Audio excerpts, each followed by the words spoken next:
walang hindi kayo makamtan sa dusa, na ang kapalit niya'y walang kahulilip na galak sa puso ng mga anak niya. O aking mga mahal, kayo bagay nagdurusa? Sino ang ama na hindi nyo kilala, na siya ay hindi magbabata sa lahat ng dusa ng mga anak niya? Di bagat ang ama ay totoo sa tuwina, bawat salita niya'y tinutupad niya. Kaya nga't kung kilala mo ang mga salita niya, mananahan ka tao sa mga pangako niya, sapagkat walang pagkabula kanyang mga salita. Oo, kung minsan may pinagluluwat niya ang kaganapan ng dinatal niyang habilin, dili kaya'y mga aral. Upang ikaw tao, di ibig sabihin, ika'y kanyang nasang saktan ang iyong damdamin, kundi kung minsan layo niyang ibigay sa iyo ang katapatan na nasa niyang matunghayan. Kaya ikaw naman, na sadyang anak niya, huwag kang tutugot sa pag-asa sa kanya. Bagkus ang bawat araw mo, ilagak mo anak niya, nang magalak ka sa nakamtan mong dusa. O tao, lahat ng tao ay taong tao kung wala ang espiritu na mag-aaral sa iyo. At di ka matututo kung sa ganang pagkatao, kaya kay buti ng Ama, nagbaba siya ng mga aral niya mula sa espiritu na taglay niya. O tao, di kagat kay buti nga ng Ama sa inyo, kung ang mga kasuotan nyo'y nadidisenyo. Ano pa kaya ikaw tao na anak niyang mabuti, na di idisenyo ang mabuting buhay mo? O tao, mahal ko kayo. Yan ang habili ng Ama sa tuwina sa inyo. Lamang ang layunin niya'y nasa niyang masilayan, upang dooy tuwirang kayo ay kalugdan. Katotohanan ng aking tinuturan, ang may pandinig ay nakarinig. Kung ang anak mo habang sanggol pa, kung may pangarap kang mapaganda pa siya, tititig-titigan mo at mag-iisip ka, maging ang kilay niya kung paano guguhitin mo, at ang pilik mata niya ay mapalantik mo. Ganyan din ang Ama, mga minamahal ko. Kung paano kayo sinilang bilang pagkasanggol, ang layo niya sa inyong paglaki, painamin pa kayo, at higit niyong matutunan ang kabutihan niya. Yan ang pawang katotohanan, aking mga minamahal. Ang may pandinig ay nakarinig. Buhay po ba ang Diyos? Buhay nga po ba ang Diyos?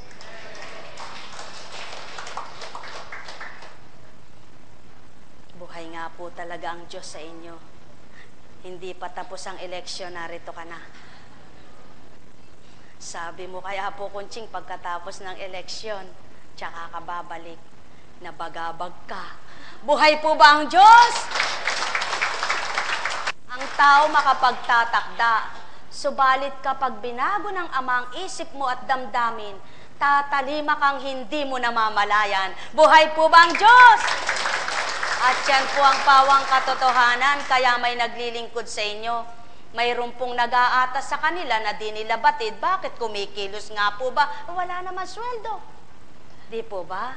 Yan po ang hindi masumpungan ng tao. Alam nyo po, saliksikin nyo po ito. Kayo pong mga matatalino, kayong may mga karunungan. Ang wika po ng Kristo sa pamamagitan ng Espiritu, kaya po hindi nakasunod at tumanggap sa kanyang aral noon ang mga tao.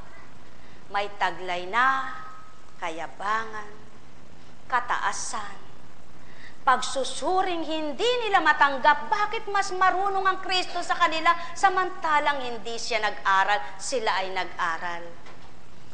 Karumihan ng isip at damdamin ang kanilang taglay, bagamat nakikinig ng mga aral, nababahala sila baka malamangan. At ang iba namay, nagtataka nga, nagigitla sa karunungan, subalit di nga kayang tanggapin nang dahil hindi matanggap na mas malamangan. Yan po ang dahilan at ang pagpapaimbabaw. Kaya nga po, gaano man kaganda, gaano man katibay, gaano man kaliwanag, at gaano man ang buhay na may buhay na salita, hindi na buhay sa mga nagtataglay ng gayon ang kaisipan at damdamin.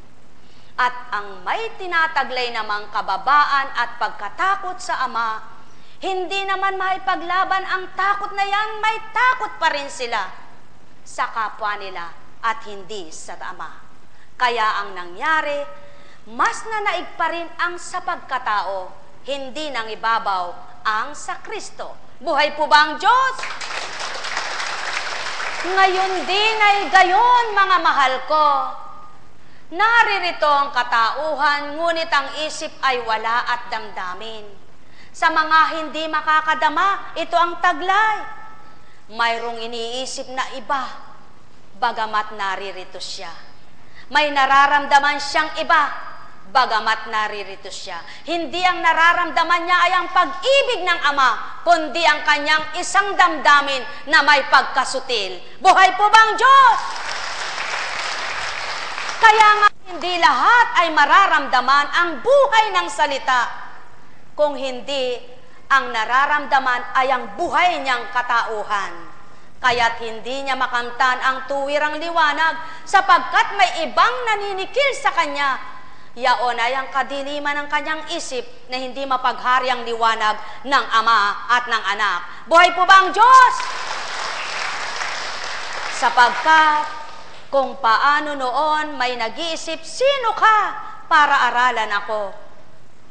Ano ka naman para sumunod sa iyo? Ganyan din po sa panahon ng Espiritu. Kung ang Kristo'y bumaba at katauhan ang nangangaral at nagsasalita, tuwirang pinahagi at pinahayagang katotohanan, hindi lahat ay nakakamtan. Ngayon pa kayang si Apo Kunching lamang ang nasa harapan at katauhang babae ang kanyang katauhan. Samantalang marami ang nagtuturan, walang mangangaral na babae. Pinipili nila ang lalaki, yung tama at marunong, yung may kababaan at maganda ang pagsusuri sa pamilya. Ngunit hindi nila natanto ang tinuran, babae at lalaki, bata at matanda, daratalang takda, ang Espiritu ay siyang maghahari. Buhay po ba ang Diyos? Kaya nga mga minamahal ko, walang gaganap nito, walang tutupad nito, maliban ang binigyan ng tapang ng Ama para umarap sa inyo. Sapagkat kung sa ganang katauhan, ang lahat ng tao ay may takot, may pag-alinlangan, may pagkabahala. Subalit ang Espiritu ay walang takot, walang pagkabahala, walang alinlangan na dinaratalang tama. Kaya't ang sino mang tumanggap, matutumpak, matutugma. Sumainyo ang kapayapaan, mga minamahal. Buhay po ba ang Diyos? Buhay po ba ang Diyos? Alam ko po. Kung dati, pero kahit di siya nagsasalita, nakakaunawa. Di po ba? Opo. Kaya nga kung dati magagalitin ka, ngayon, lagi kang ngingiti ka, di ka nagsasalita. Ano po? Kung dati mapag-isip ka, ngayon wag ka nang mag-isip. Ang itala mo na lang sa iyong isip ay ang Kristo. Kung di mo pa kilala ang Ama, Kristo na lang. Kapag kinilala mo ang Kristo, kikilalanin ka ng Ama. sapagkat ang sino mang kumikilala sa anak niya ay kikilalanin ng Ama. Buhay po ba ang Diyos? Kaya nga't maliwanag ang habilin sa aking pangalan, kayo'y diringgin ng Amang mapagmahal. Kaya kung di mo pa kilala ang Ama, ang Kristo na lang ang kilalanin mong lubusan nang maging tagapamagitan sa Amang nagmamahal. Buhay po ba ang Diyos? Subalit,